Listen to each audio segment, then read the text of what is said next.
नमस्कार, आप देख रहे हैं आरएडी न्यूज़। मैं हूं योगेश चक्रवर्ती। महागठबंधन देश को बीजेपी मुक्त करने के लिए 25 फरवरी को किशनगंज में रैली करने जा रही है। हम आपको बता दें कि 25 फरवरी को ही पटना में केंद्रीय गृह मंत्री अमित शाह की किसानों की रैली है। इन दोनों रैली का मकसद अलग अलग है, लेकिन लक्ष्य एक है, लोकसभा चुनाव 2024 में जीत दर्ज करना। आखिर ये रैली क्या संदेश दे रहा है, इसी मसले पर हम आज चर्चा करेंगे। हमारे साथ दो खास मेहमान हैं, वीरेंद्र यादव न्यूज़ के संपादक वीरेंद्र जी और राष्ट्रीय पाक्षिक पत्रिका दूसरा मत के संपादक AR आज़ाद जी। इन दोनों से हम चर्चा करेंगे। सबसे पहले वीरेंद्र जी, आप बताइए कैसे देख रहे हैं आज महागठबंधन ने जिस तरह से तमाम दलों ने एक साथ मीडिया के सामने आए और कहा कि हम 25 तारीख को जो है किशनगंज में रैली कर रहे हैं और सेम डे यानी कि 25 फरवरी को ही पटना में अमित शाह जी की रैली है। क्या मतलब है इसका? दोनों का एक ही मतलब है, चुनाव जीतना, ज़मीन तैयार करना और अपने वर्करों को चुनाव के लिए तैयार रखना। 25 अभी पीसी हुआ था महागठबंधन का, जिसमें कि 700 दल के नेता शामिल थे। आरजेडी की ओर से जगदानंद सिंह थे, CPIML की ओर से KD यादव थे, CPIM की ओर से सर्वोदय शर्मा थे, कांग्रेस की ओर से मदन मोहन झा थे और सातों पार्टियों के लोग शामिल थे। उमेश कुशवाहा जी थे। हाँ, उसको सातों पार्टी के लोग शामिल थे। वो पार्टी कार्यक्रम हुआ था RJD कार्यालय में, पीसी हुआ। सबका उनका कहना था कि 25 तारीख को अगर रैली कर रहे हैं महागठबंधन का, उसका लक्ष्य रखा गया है, पंच लाइन है, भाजपा मुक्त भारत। जी। उसके लिए उनका मानना है जैसे बिहार में हमने भाजपा को बाहर कर दिया सत्ता से, उसी तरह अगले चुनाव के बाद देश से भी भाजपा सत्ता से बाहर हो जाएगी। उसके लिए क्या कर सकते हैं, चाहे विपक्षी दलों की गठबंधन करना हो, एकता बनानी हो या फिर कुछ और रणनीति बनानी हो, लेकिन हाउ टू हटाए, कैसे सत्ता से हटाए भाजपा को, उसी की रणनीति की रैली हो रही है। उस रैली में सभी लोग पार्टी के लोग जाएंगे, संभव कुछ दूसरे पार्टियों के लोग भी बुलाया जाए, उसमें इन 7 के अलावा भी लोगों को बुलाया जा सकता है, क्योंकि उसका व्यापक असर दिखाना है। तो इसलिए इस लिहाज से रैली महत्वपूर्ण होगी 25 तारीख की किशनगंज में। ठीक उसी दिन पटना में भी रैली हो रही है। पटना जिले में सहजानंद सरस्वती के पुण्यतिथि जयंती, कुछ भी नाम है उसमें, उसका नाम है किसान मजदूर समागम। उसके आयोजक हैं भाजपा के नेता हैं, राज्यसभा सदस्य विवेक ठाकुर, वो उसका आयोजन कर रहे हैं। लीड वही कर रहे हैं, पार्टी काम कर रहे हैं, आयोजन पार्टी का, लेकिन लीड वही कर रहे हैं। क्योंकि भूमिहार की जयंती है तो भूमिहार नेता ही लीड करेगा, स्वाभाविक है। कि अब जो बिहार में परंपरा बन गई है कि जो जाति की नेता ओकर नेता करतवा लीडरशिप वही करेंगे वहाँ पे। भूमिहार नेता की जयंती की लीडरशिप भूमिहार करेंगे, उन्हीं को सौंपा गया है। तो वही रणनीति है। तो दोनों का उद्देश्य यही है कि जीतना चुनाव, जैसे कैसे जीते उस पर काम करेंगे। अमित शाह चूँकि 2-3 महीना पहले आए थे, अमित पूर्णिया में रैली किए थे, तो उस इलाके में जो भाजपा का असर है या उस असर अमित शाह के आने से बढ़ रहा होगा, जैसे लगता है लोगों को, उस असर को कम करना भी है। क्योंकि जो एक बड़ा नुकसान महागठबंधन को हो रहा है विभिन्न चुनावों में AIM ओवैसी की पार्टी से, उसका व्यापक असर उसी इलाके में है, किशनगंज, पूर्णिया, अररिया में। तो उस लिहाज से भी पार्टी कम से कम मुसलमान वोटों को विश्वास हासिल करने के लिए अपना प्रयास कर रही है, कोशिश कर रही है, ताकि मुसलमान जो वोट बिखर रहा है, जैसा कि दिखाई पड़ा चुनाव में कि बहुत वोट काटा पिछले चुनाव में ओवैसी जी की पार्टी, तो फिर उसी तरह नुकसान ना पहुँचाए हमको। तो वोट कैसे न बिखरे हमारे मुसलमानों का, तो वोटों का बिखराव रोकने के लिए जो है महागठबंधन ने अभी से कमर कस लिया है और पहली दफ़ा जो है किशनगंज में रैली से 2024 के लोकसभा चुनाव का आगाज करने जा रही है और उसका तगड़ा जो है पंच लाइन दिया गया है, भाजपा मुक्त भारत। AR आज़ाद जी, आप कैसे देखते हैं महागठबंधन के इस ऐलान को, इस रैली को? देखिए, युद्ध में अपनी अपनी रणनीति सबको बनानी पड़ती है। महागठबंधन के सामने एक चुनौती है और 2025 से पहले सबसे बड़ी चुनौती 2024 की है। तो जाहिर सी बात है, जो पहले आती है उस पर रणनीति बनानी पड़ती है। सवाल यह है कि बीजेपी ने कहा था कि हम कांग्रेस मुक्त भारत बनाएंगे। बीजेपी का ये सपना पूरा नहीं हुआ। इसी तरह ये सपना, अगर ये चाहते हैं कि बीजेपी मुक्त भारत बनाएंगे, तो ये सपना संभव नहीं, इसलिए कि किसी को आप ख़त्म नहीं कर सकते। ये किसी में क़ुव्वत नहीं है कि वो किसी को ख़त्म कर सकता। समाप्त तो कुछ नहीं होता है। घास भी है, घास को आप रौंद देंगे, फिर हटेंगे, पाँव हटाएंगे, घास फिर खड़ा हो जाता है। तो ये लोकतंत्र की सबसे बड़ी पहचान है कि जो एक बार हारता है तो अगली बार वो जीत भी सकता है। एक बार नहीं, 2 बार नहीं, 3 बार उठ खड़ा होता है। ये लोकतंत्र की सबसे ताकत है। सवाल जहाँ तक है कि एक ही दिन 2 रैली बिहार की धरती पर, 2 रैली, एक जो है देश की राजधानी में और एक दूर दराज के गांव में, सीमांचल में। तो जाहिर सी बात है कि अभी हमारे दोस्त ने कहा कि सीमांचल जो है वो मुस्लिम बहुल है और ऐसा लगता है कि महागठबंधन के लिए जो है असदुद्दीन ओवैसी की जो पार्टी है वहाँ 5 सीट लाके लोगों को दरका दिया है। इन लोगों को सोचने पर मजबूर कर दिया है कि आखिर क्या ऐसी बात है जिससे हम अपने आप में सुधार लाके असदुद्दीन ओवैसी को हैदराबाद तक सीमित कर सकें। इसलिए कि अक्सर ये लोग कहा करते हैं कि असदुद्दीन ओवैसी जो है वो बीजेपी की बी टीम है। वो बी टीम है, सी टीम है, क्या है, जिसको जहाँ फ़ायदा मिलता है वो अपनी राजनीति रोटी सेकता है। कोई किसी का मित्र राजनीति में नहीं होता, सब वक्त का यार होता है और जिसको समय पर जो चीज़ मिलता है उसको हासिल कर लेना चाहता है। तो असदुद्दीन ओवैसी को बीजेपी बोलने से अगर फ़ायदा होता है तो जाहिर सी बात है असदुद्दीन ओवैसी को मुस्लिम वोट मिलते रहेंगे। इसलिए कि मुस्लिम वर्ग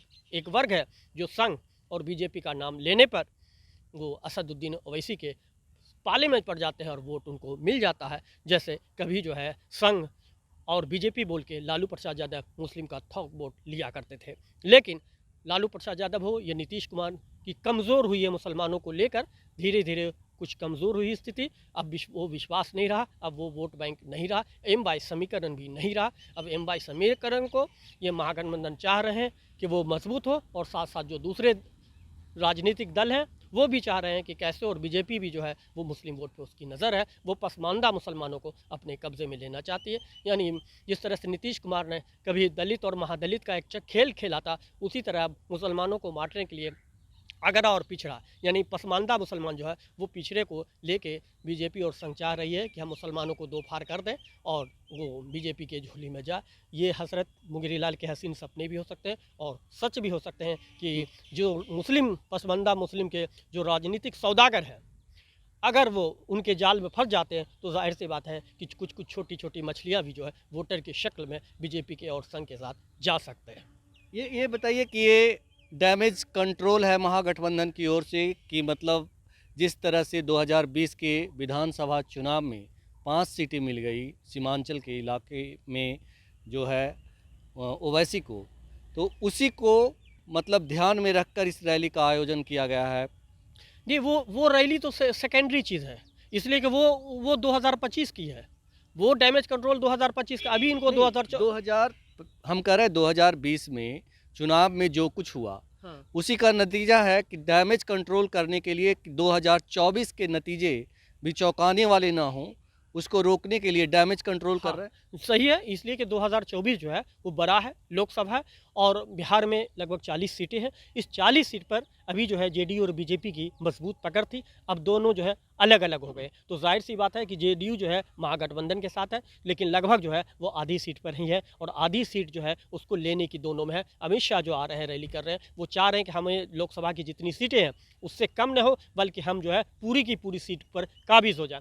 और इधर जो है महागठबंधन चाह रहा है कि हम लोग मिलके 40 में से 40 सीट ले लें। ये असल जो है 2024 की लड़ाई जो है लोकसभा की 40 सीट कौन ले लेगा उस पर है। तो ये दोनों अपना वर्चस्व दिखाएंगे। अमित शाह की रैली से अगर बेहतरीन रैली महागठबंधन की होगी तो एक समाज में एक मैसेज जाएगा, और अगर अमित शाह ये चाह रहे हैं कि महागठबंधन की रैली से मजबूत रैली हमारी हो जाती है तो बिहार में एक मैसेज जाएगा और वो मैसेज पूरे देश में जाएगा कि बीजेपी के प्रति, नरेंद्र मोदी के प्रति जनता का प्यार अटल है, अमर है। बिल्कुल, इसीलिए किशनगंज इलाके को चुना गया है, सीमांचल का वो इलाका जो मुस्लिम बहुल है और वहाँ अच्छे खासी संख्या में मुस्लिमों की तादाद है। सर ये बताइए कि जिस तरह से AR आज़ाद जी ने कहा कि हर जो पार्टियां हैं वो मुस्लिम वोट को अपने पाले में करने के तरह तरह हथकंडे अपना रहे हैं, इन्होंने कहा कि जो M22 समीकरण है वो दरक गया। क्या आपको लगता है कि ऐसा है? हाँ बिल्कुल, ये कहीं ना कहा सही है, बिल्कुल दरक गया। बल्कि दरका ही नहीं, MY नहीं बल्कि वाई में भी विभाजन शुरू हो गया है। भाजपा ने कोशिश की है मुसलमानों में भी डिवीजन करने की और यादव में डिवीजन हो गया है। कुछ कम ही वोट, लेकिन कुछ वोट आरजेडी से हट के भाजपा की ओर जा रहे हैं। चुनाव पर विधायक भी की संख्या को बता दिए कि लोग यादव वोटर कुछ न कुछ आरजेडी के साथ छोड़कर किसी और के खेमे में जा रहे हैं। तो दर तो रहा है दोनों जगह। हम दर बहुत व्यापक नहीं है, लेकिन एकदम एकदम पैक भी नहीं है, टूटना शुरू हो गया है। उसे कह रहे हैं कि तो अब सिर्फ माई सिर्फ अलग नहीं है, एम वाई नहीं, बल्कि एम के अंदर भी विभाजन है और वाई के अंदर भी विभाजन है। तो अंतर विभाजन जो है ना, ये ज़्यादा नुकसान पहुँचाएगा दोनों महागठबंधन के लिए। ये महागठबंधन के लिए खतरे की घंटी से कम नहीं। और 2000 में जैसा कि AR आज़ाद जी ने कहा कि दोनों बीजेपी और महागठबंधन मतलब NDA और महागठबंधन के लोग जो है 40 से 40 सीटें जीतने की कोशिश में लगे हुए हैं। क्या किशनगंज की महागठबंधन की रैली सफल होती है, व्यापक बड़े पैमाने पर जनता आती है और यहाँ की जो एक जाति विशेष की रैली है, यहाँ कम उपस्थिति होती है जनता की, तो क्या आपको लगता है कि मतलब एक मैसेज जो इन्होंने कहा कि जाएगा वो उसका असर होगा, इम्पैक्ट होगा? नहीं, दो चीज़ें कि जो रैली पटना में हो रही है जाति की रैली नहीं है, वो जाति के नेता हैं जिनकी जयंती पर रैली मनाई जा रही है। आयोजक जाति की लीड कर रहे हैं, लेकिन पार्टी की रैली है। पूरी पार्टी उसके लिए ताकत लगाएगी उसमें, भाजपा का पूरा आग ताकत झोंक देगी उसमें। उसका नाम है किसान मजदूर समागम। तो सिर्फ नाम भले कि विवेक ठाकुर लीड कर रहे हैं उसको, भूमिहार हैं, जिनका जयंती मनाई जा रही है वो भी भूमिहार हैं, लेकिन ऐसा नहीं है। पूरी पार्टी उसमें ताकत लगाएगी आपकी अपनी, और जितना पार्टी का संगठन है, ढांचा है, लोग हैं, सब लग जाएंगे। और जिन इलाकों में किया जा रहा है भूमिहार बहुल क्षेत्र है, जाति के नाम पे भी वोट आएगा और पार्टी के नाम पे भी वोट आएगा। ठीक वही स्थिति वहाँ भी है, क्योंकि मुसलमान बहुल इलाका है किशनगंज सीमांचल में। उनका भी है कि मेरा जो मास वोट है, जो हमारा या मास वोट मुसलमान, खास पूरा एसटी तो मुसलमान को लेकर ये रैली मूलतः मुसलमान वोटरों को विश्वास में लेने के लिए किया जा रहा है या उनको विश्वास हासिल करने के लिए किया जा रहा है। तो उस लिहाज से वो भी रैली महत्वपूर्ण है।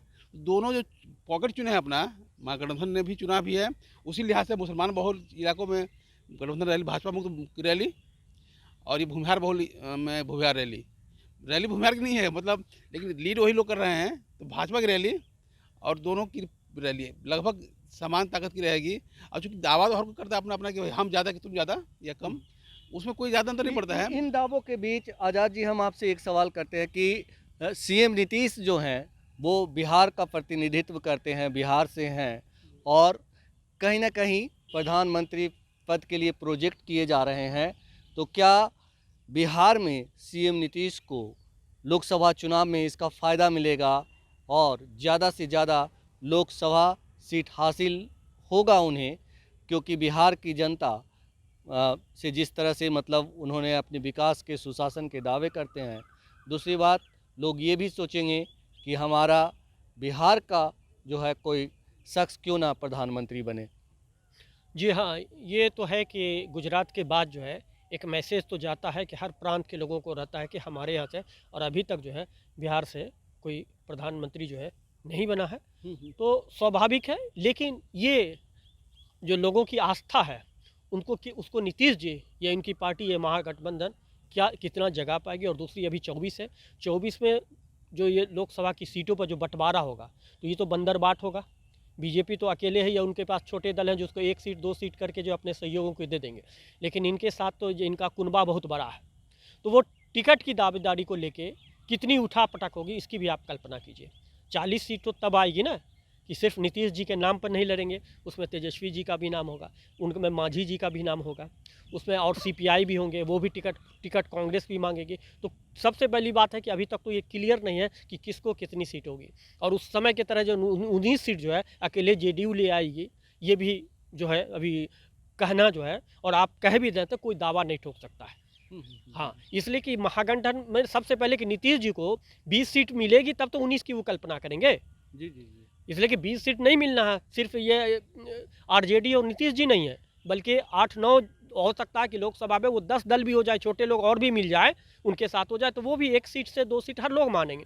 तो अब सवाल है कि आप तो मिल के 40 सीट लेंगे, लेकिन एक मैसेज अगर नीतीश जी ये दे दें कि भाई हमने आपकी इतनी दिनों सेवा की है और बिहार को एक प्रधानमंत्री बिहार से चाहिए, हम मजबूती के साथ, ईमानदारी के साथ हम बेहतर प्रधानमंत्री बन सकते हैं। और इसके साथ साथ जो है पश्चिम बंगाल है जहाँ 42 सीट है, वहाँ के जो मुख्यमंत्री हैं उनकी भी अपनी लालसा है, साउथ के जो है उनकी भी अपनी लालसा है। तो ये कौन प्रधानमंत्री होगा, ये कहना बहुत ये मुश्किल। तो बात की बातें हैं, लेकिन हम बिहार के परिप्रेक्ष्य में बात करें हम्म, तो बिहार से ये मैसेज ही कहीं ना कहीं ये लोग देने की कोशिश कर रहे हैं कि बिहार की जनता चाहती है कि नीतीश जी प्रधानमंत्री बने।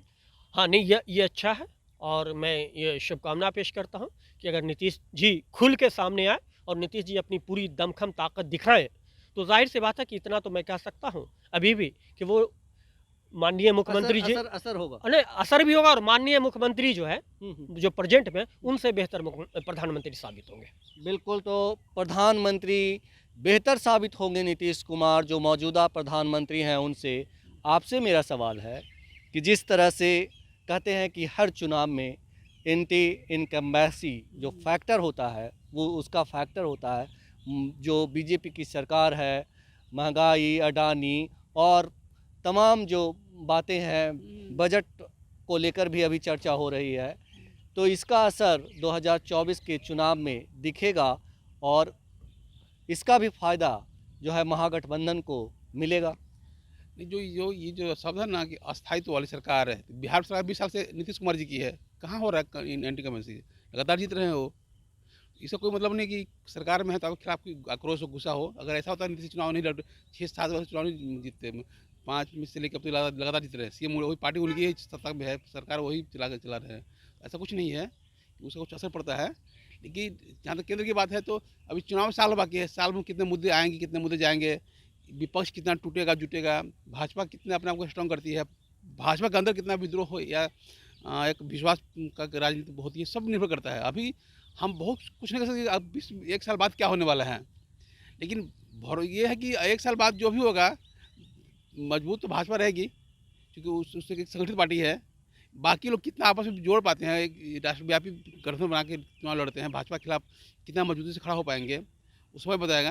लेकिन एक पक्का कि विपक्ष जो है आज की तारीख में उसके सामने एक मौजूद सत्ता पक्ष है, उसके लिए उन्हें उतनी स्ट्रॉन्ग रणनीति बनानी पड़ेगी, हर स्टेट वाइज, पार्टी वाइज, गठबंधन वाइज। उसके बाद ही आप कुछ कह सकते हैं कि कौन क्या होगा, वो तो बात की बात होगी कौन क्या होगा, लेकिन बहुत असर पड़ेगा कि इन मामलों का कि सरकार क्या कर रही है क्या नहीं कर रही है। अंत में आएगा सेंटिमेंट पे ही कि अंत भाई में आएगा सेंटीमेंट पे। आज़ाद जी, जिस तरह से मुख्यमंत्री थे नरेंद्र मोदी, कौन जानता था कि वो प्रधानमंत्री बनेंगे को, लेकिन जिस तरह से उन्होंने अपने खुद को प्रोजेक्ट किया और प्रधानमंत्री बने। अभी वो मतलब दूसरा टर्म है उनका चल रहा है, 2024 में चुनाव होने हैं।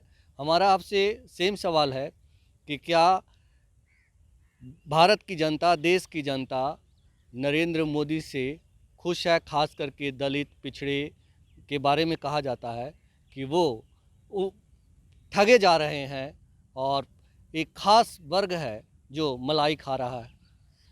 नहीं, वो तो देखिए, शोषण और शासक और शोषित का जो है वो फार्मूला कभी ख़त्म नहीं होने वाला है, वो तो वैज्ञानिक तरीके से वो चलता रहेगा। लेकिन सवाल यह है कि उनके पास जो है एक बहुत ही जादू की छड़ी है, बीजेपी के पास, संघ के पास और मोदी जी के पास।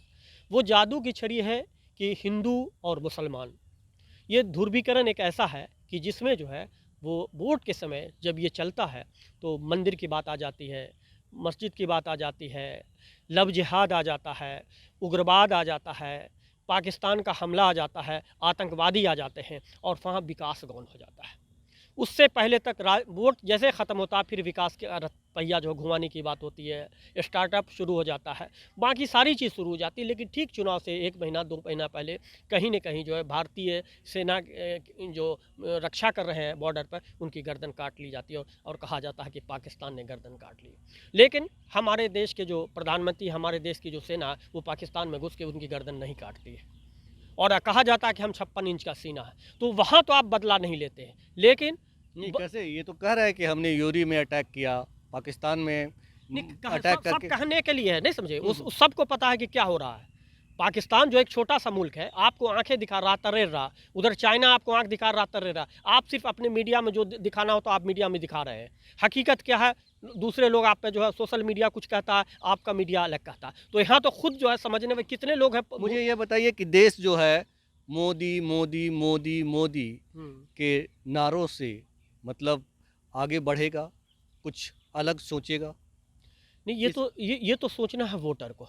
हम वोटर हैं मैं तो वही पूछ रहा हूँ कि क्या वोटर ऐसा सोचेंगे? जो 10 साल का शासन होता है, बहुत लंबा शासन होता है, और इन 10 सालों में क्या जनता जो है मोदी जी पे उतना ही विश्वास करती है जैसे प्रशांत किशोर ने पिछले दिनों कहा कि देश की जनता को मोतियाबिंद नहीं मोदी बिंदिया हो गया है।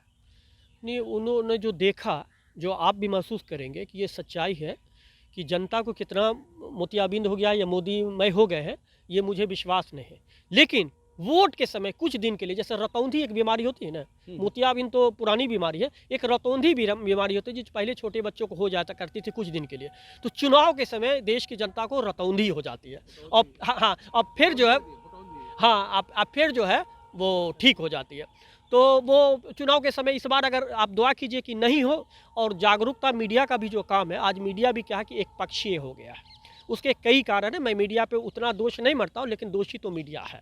इसलिए जब आपका काम ही है कि सरकार के खिलाफ, पत्रकारिता जो का राजधर्म है, सरकार के खिलाफ बोला, सरकार के सहयोगी बनना मीडिया का काम नहीं, इसके लिए मीडिया बना ही नहीं। और असली जो विपक्ष की भूमिका जो है वो मीडिया निभाता। लेकिन आज विपक्ष की भूमिका में मीडिया नहीं है। अब वो आज सरकार के जो है वो पीआरओ सरकार की बनी हुई मीडिया, चाहे छोटी मीडिया हो या बड़े मीडिया। तो इसीलिए मोदी में मोदी हो है। हम तो कभी चौक चौराहे पर जाइए और बता दीजिए कि आदमी जो है मोदी जी का फोटो लेके और भगवान भगवान ओम नमः शिवाय ओम मोदी जी कर रहा, वो हम मीडिया वाले उनको दिखा रहे हैं कि देखिए मोदी में मीडिया। मैं गांव में जाता हूँ, कहाँ जाता हूँ, आप एक खोजी पत्रकार ने आता है, आप एक राउंड लगा लीजिए कि कहाँ गांव में देख लीजिए कि मोदी मोदी मोदी मोदी हो रहा है। ये कहाँ हो रहा है? तो व्हाट्सएप ग्रुप पे हो रहा है मोदी मोदी मोदी। कहाँ हो रहा है? मीडिया में हो रहा है मोदी मोदी। आखिर वोट तो देश की जनता, गांव की जनता ही देती है। तो वोट जो है साल में, आपने भी कहा कि रतौंधी हो जाती है। नहीं, वो देती है तो इसकी क्या है कि प्रभाव होता है। जैसा कि हम जैसा सोचते हैं, आप देखते हैं उसी तरह जो हम बनते हैं। कहा भी है कि आपके जैसे विचार होंगे वैसे जो आप खाएंगे मतलब वैसा जो शरीर। प्रसारण होता है, हाँ, उसकी वजह से उन्हें रतौंधी हो जाती है। हाँ, उसका असर पड़ता है। आप देखिएगा कि आप बच्चे को आप जैसी परवरिश देंगे, आपका बच्चा वैसा होगा। आप ये घर में अपने घर से उदाहरण उठा के देख लीजिए कि आप अगर अच्छे हैं, आपका माहौल अच्छा है, तो आपका बच्चा खराब हो ही नहीं सकता। बिल्कुल। तो क्या आपको लगता है वीरेंद्र जी कि देश की जनता जो है इस बार पूरे होशो हवास में आँख पर जो है पानी के छींटे डाल करके रतौंधी मुक्त हो करके वोट करेगी, ऐसा लगता है? नहीं, दरअसल ये जो बोले शब्द होने से भोटौंधी, रतौंधी नहीं, भोटौंधी। वोट के दिन अंधा हो जाता है वो, कि जहाँ कहीं जाति के नाम पे, कहीं धर्म के नाम पे, कहीं हवा के नाम पे दे जाता है। उस समय उसको विवेक कोई काम नहीं करता कि हम क्या कर रहे हैं भाई, फलना जिताना है हमको तो दे आओ, दे आया। तो इस भोटौंधी और उसमें एक चीज़ ये भी होता है कि उसकी हवा चल रही है तो उसको वोट दे दो। हाँ, कई कई कई फैक्टर होते हैं। मान लीजिए कि कोई जाति किसी जाति की वोट देता कि उस पार्टी से जुड़ा हुआ है, कोई जाति उसको देता। ये बहुत काम इस रतौंधी जो भोटौंधी है ना, उसको दिखता ही नहीं है। जो दिखाई दे ना, हाथी का जो होता है ना, कि अंधा जो होता है, हाथ पर कि बोले सूप है तो कोई कहेगा कि खंभा, कोई कहेगा कि रस्सी है, वही है भोटौंधी में, कुछ नहीं दिखाई पड़ता है। बिल्कुल, वो तो है। लेकिन क्या आपको लगता है कि जिस तरह से अभी बिहार में एक माहौल बनाया जा रहा है कि हम भाजपा मुक्त देश बनाना चाहते हैं, हम छुटकारा दिलाना चाहते हैं आपको बीजेपी से, जी, जी। तो ये लोग जो है उसमें कितना कामयाब होंगे? कुछ लगता है कि मतलब लास्ट में फिर बात आएगी वहीं पे, हुँ। यादव राजपूत भूमिहार मुसलमान, उससे आगे नहीं बात जा बिल्कुल। पाएगी। मैंने भी भोटौंधी खत्म नहीं होगी, उसके लिए फिर भोटौंधी खत्म नहीं होगी। बहुत छोटा में महागठबंधन जिस तरह से सोच रहा है कि हम आने वाले 2024 के लोकसभा चुनाव में जो है बीजेपी मुक्त देश चाहते हैं, तो बीजेपी मुक्त तो आपने पहले ही कह दिया कि ऐसा कुछ होता नहीं है और ये सच्चाई भी है। लेकिन क्या ये अपने मकसद में काफ़ी हद तक कामयाब होंगे? और सबसे बड़ी बात कि बिहार की जनता नीतीश जी में वो आस्था दिखाएगी जैसे गुजरात की जनता ने जो है नरेंद्र मोदी में दिखाया। हाँ, संभव है कि ये लोग जो है 40 में से 35 सीटें लोकसभा की ले आए। तो बहुत संभव है कि ये सपना जो है इनका साकार हो सकता है कि बिहार से भाजपा मुक्त तो कर सकते हैं बीजेपी को। इसी तरह दूसरे स्टेट वाले सोचेंगे। अब इसमें क्या है कि जो अभी उठापटक अंदरूनी चल रही है महागठबंधन में, उसको रोक के और सब मिलके तेज़ी से एक साल विकास करके दिखा दें कि सही माने में सुशासन बाबू हैं। सिर्फ बीजेपी के साथ रहते हैं तो ये सुशासन बाबू होते हैं, और अभी इन पर आरोपों का बौछार है, तो उस बौछार को रोकें और काम की बौछार को शुरू कर दें। तो जाहिर सी बात है कि बिहार के लोगों का जो है सपना भी साकार होगा और महागठबंधन का ये सपना भी साकार हो जाएगा। तो नीतीश जी के सामने बड़ी चुनौती है, 1 साल का समय है और जैसा कि ए आर आज़ाद जी ने कहा कि ये मुश्किल नहीं है, अगर काम बोलेगा इनका, अगर ये काम करके दिखा दें तेजस्वी यादव और नीतीश कुमार बिहार की जनता का दिल जीत लें, तो ये नामुमकिन नहीं है कि 35 सीट जीत लेंगे और फिर जो है कहीं ना कहीं इसका बिहार में जो समीकरण बनेंगे उसका असर तमाम देश पे होगा। योगेश चक्रवर्ती, RAD न्यूज़, पटना।